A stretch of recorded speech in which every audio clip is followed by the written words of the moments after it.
Lors de l'émigration, les musulmans ont quitté la Mecque et se sont rendus avec le prophète à la ville de Médine. Quand les émigrants sont arrivés à Médine, les habitants de Médine les ont accueillis et leur ont facilité l'installation dans la ville.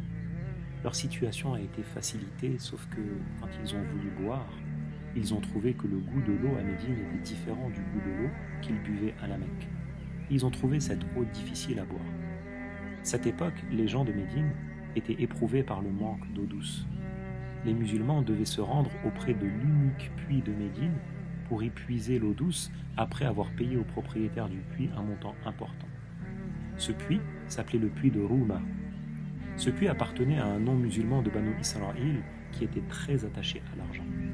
La seule chose qui l'intéressait, c'était d'amasser encore plus d'argent, et compte tenu de la situation en eau de la ville, son puits lui permettait de s'enrichir encore plus. Chaque fois que quelqu'un venait lui demander l'autorisation de puiser de l'eau, il refusait, sauf en contrepartie d'un prix élevé.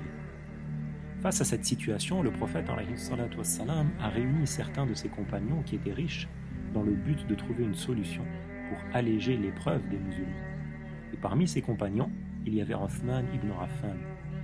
Le prophète leur a dit que celui qui achètera le puits de Rouma pour faciliter l'accès à l'eau des musulmans, il aura le paradis comme récompense.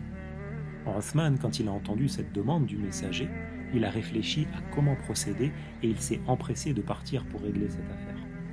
Il est parti auprès du propriétaire du puits et il a négocié avec lui une transaction qui allait le séduire et qui serait dans l'intérêt des musulmans. Uthman lui a proposé d'acheter son puits. Et quand l'homme a vu qu'il voulait absolument le puits, ce non-musulman avare a augmenté fortement le prix du puits. Uthman n'a pas changé d'avis.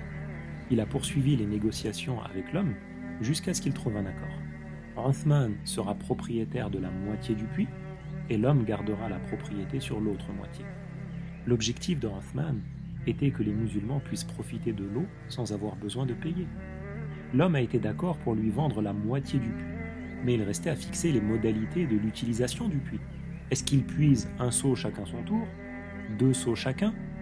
Alors Uthman a proposé à l'homme de plutôt alterner les jours d'utilisation. Un jour pour lui, un jour pour Uthman. Un jour pour lui, puis un jour pour Uthman, et ainsi de suite. Le propriétaire a accepté. Le jour de Uthman, les musulmans venaient puiser de l'eau douce du puits gratuitement. Le lendemain, le non-musulman, il attendait les clients, mais plus personne ne venait parce que les musulmans prenaient la quantité d'eau dont ils avaient besoin quand c'était le jour de Uthman. Par cet acte de Uthman, il y a eu beaucoup de bien pour les musulmans à Médine. Les jours sont passés, et quand le premier propriétaire a vu que son puits ne lui rapportait plus d'argent, il est parti voir Uthman, et il lui a dit « Je souhaite te vendre la moitié du puits qu'il me reste ». Uthman a accepté, mais en payant une somme bien inférieure à ce qu'il avait payé la première fois. Tout le puits est alors devenu la propriété de Uthman, qui a fait que l'accès à l'eau soit gratuit, ce qui a été une facilité pour les musulmans. Cette histoire est une illustration de la parole du messager de Allah, alayhi salatu wassalam, lorsqu'il a dit « Ni'mal malu salih li rajuli salih » Quel bienfait que l'argent licite pour l'homme vertueux.